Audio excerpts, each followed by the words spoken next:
Hello and glory be to Jesus Christ. My name is Ivan Fedorich, and this is first English-speaking episode of Tyran Show.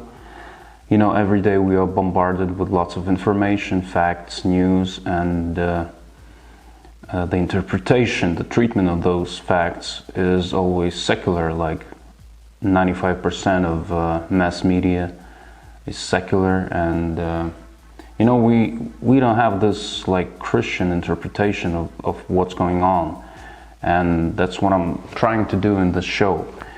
This Tyran Show is called after Theodore of Amaziah. Tyran means recruit, a new enlisted soldier. Theodore of Amaziah, he was martyred in the early 4th century, and he refused to join his fellow soldiers in pagan rites of worship. And he was arrested. Then he was let go, and again he was accused of setting on fire the temple of Cybele, the goddess Cybele, and then he was condemned to death and tortures because he refused to acknowledge other gods. He only acknowledged Jesus Christ as God. And that's what we need today, this courage to express our faith, not to be afraid. That's why the logo of this show is the spear and the torch. The spear means the courage, and the torch means the truth that burns all those false idols, all those false gods. Okay, so today's episode is called Father Power, How Man Can Stop Abortion. Most of us think that men are not responsible for that, so women do that, right? The abortions, but in most cases, men are also accountable for this sin, for this crime of killing unborn babies, because most of the time they abandon a girl or a woman in this situation, and she doesn't have any choice. Yeah, she does have a choice, but this choice is tough because she doesn't have anyone to support her. And yeah, men can stop that. Men can stop abortion, and we'll talk about this right now. Okay, this is all started with this article in Quora I found. What are the greatest examples of the butterfly effect in history, right? Butterfly effect, it's when something small happens and it changes the whole course of history. But it's not exactly, I think, the butterfly effect, but okay, so let's start with this. In 1995, hundreds of statisticians wrote a report for the US Attorney General that predicted the increase of crime by 15% to 100% over the next decade until 2005. The year 95 saw one of the highest teenage murder rates and homicides. Year 2000 crime report shocked all the statisticians. The crime rates dropped to less than half of that in 1995. The number of murders in New York City fell from 2,200 around in 90s to 540 in 2005. So they didn't know what's going on because the political, economical situation wasn't that different. And that's what they found out later. Decades of studies showed that a child born into an adverse family environment is far more likely to become a criminal, and the millions of women who wanted to have an abortion were teenage mothers for whom illegal abortion had been too expensive. But thanks to Norma, that most of these kids weren't being born after 1970. He's talking about Roe versus Wade process that ended up with basically legalizing abortion in the United States in 1973. Well, the truth in this article says that really most of the kids from broken families, they feel unloved, they feel broken, and more likely to become criminals. Okay, in this next article, Effects of Family Structure and Crime, we see that rise in violent crime parallels the rise in families abandoned by fathers. High crime neighborhoods are characterized by high concentrations of families abandoned by fathers. Strong parental bonds will significantly decrease the chance that the child will commit an act of violence. Okay, so we see here lots of statistics. Children picked up or charged by police. You see that non-intact families have more chance to do that, kids from non-intact families. And here, picked up by police, almost twice, the risk is almost twice as high. Arrests among adolescents. Okay, so intact married families like 5%, cohabitating step family 3 times as high, and also single parent family also 3 times as high. Single parent family almost all the time means only having a mother. Many characteristics of broken families create the conditions for criminal behavior. Some of them include fatherlessness, absence of maternal affection, parental fighting and domestic violence, lack of paternal supervision and discipline, rejection of the child, parental abuse or neglect, criminal parents. The figure of the father is very important in children's life when they grow up, so they can become adults. I mean, not infantile, but not broken, but responsible adults that can manage life. Okay, and in this next article we see how the figure of the father is very, very important. According to professional literature, absence of the father is the single most important case of poverty. The same is true for crime. Children of single-parent homes are more likely to be abused, have emotional problems, engage in questionable behavior, struggle academically. These children are 3 times more likely to end up in jail. That's what we talked about. Poverty and emotional instability is what's going on in fatherless families. That abandoned mothers have to support the families. They have to work a lot, and then they are tired, and then they don't have affection for their children.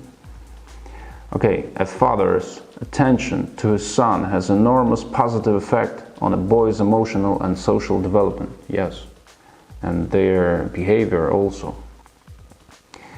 And 4, absence of father's authority and discipline. In a well-functioning family, the very presence of the father embodies authority. So the parental authority is critical to the prevention of psychopathology and delinquency. So what the government does, they just thinking, hey, if there's a single teenage mother, for instance, we're just gonna kill all those unborn babies. And we won't have all those criminals, right? So this is the best solution for them. Some kids are unwanted. So you kill them now, kill them later. You bring them in the world unwanted, unloved. Then you send them to the electric chair. So you kill them now, kill them later. We can't do that, right? We can't kill all the kids we don't want. So the key here is to take responsibility. All right, so the situation that we describe right now, it was Norma McCorvey lived this life of a single mother, and it was horrible. Her life was horrible. Okay, her father abandoned her when she was 13, and she robbed the cash register when she was 10 or something. Okay, we see this criminal activity going on in like early years. Her uncle like raped her, and then she got married, and her husband abused her, right? And then she had a child, and she had a depression, right? She had a child when she was like 16. She had problems with drinking and drugs, so her mother kicked her out from the house, took her baby away from her.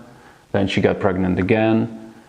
For the second time, gave the child to abortion. Then she got pregnant again. And that's when she was seeking to have this abortion. And she couldn't get it in Texas in the 70s, right? In 69. So she went to these attorneys like Linda Coffey and Sarah Weddington, and they took her case in this Roe versus Wade process. It took like 3 years, and she bore a child. Later, she said that she was a pawn in this process. That attorneys just used this her story as a pretext for getting abortion legalized, right? So she didn't play any like significant role in this process that lasted 3 years. Okay, then she became a lesbian. She lived with her girlfriend, I guess, and she made abortions. She worked in Planned Parenthood. So we see this rough life where men like her father, her uncle, her husband, they abused her, they raped her, they abandoned her. And of course, when a woman doesn't have the support from men, she does this horrible thing. She wants to make an abortion because men don't take responsibility. So she had this moment of truth that God gave her, and she left the abortion clinics. She left her girlfriend, and she became Catholic. And it's a wonderful story to show how God is compassionate, and how He has lots of mercy for us, right? She did all those things, right? And but she was received into Roman Catholic Church, and she became then a pro-life activist. From being a feminist, lesbian, and working in an abortion clinic, she became a pro-life activist to the rest of her life. So this story shows that even if you're abandoned by your father, uncle, whatever, husband, boyfriend, you're not abandoned by God. He can change your life significantly. So how can we take this responsibility? Of course, the first thing is not to commit adultery, because this is key here, because lots of young people want to just get laid, have sex, and don't think about what's going to happen tomorrow. So this is a good idea that God gave us, the church gives us, this commandment of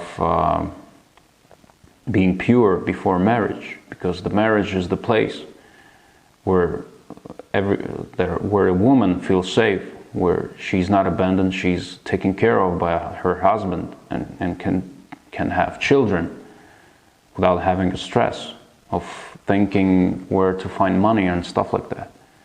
The thing is here to take sex responsibly, because it's not a game, it's not an entertainment. That's what happens then afterwards. Yeah, this is tough, to not commit adultery and be pure before your marriage, but this is important, very important.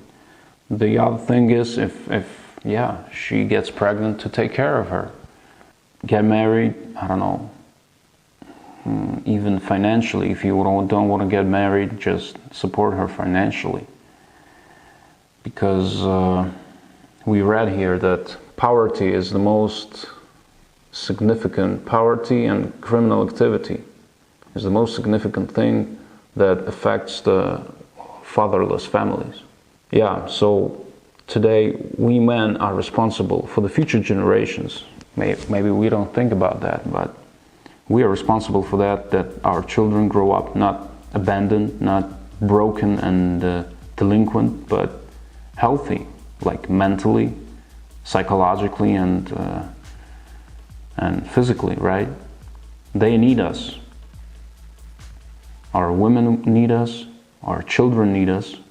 Even if they are unborn, they need us. They need our support. And we can stop that. So this is our father power. We have the power to stop abortion today by taking responsibility. Of course, you have to be mature to take responsibility. But even if you are not mature, if you realize that you take responsibility, even if it costs you your I don't know, university education or your career, when we take responsibility, we give life to future generations, to our children. So with God's help, I hope we'll have less women like Norma McCorvey, who was abandoned, and will take care of our women in this generation. Okay, thanks for watching. My name is Ivan Fedorich. Please support this channel, subscribe, share, and we're gonna talk a lot about abortion, population control, euthanasia, all that stuff that governments do to us. And so see you next time. Glory be to Jesus Christ.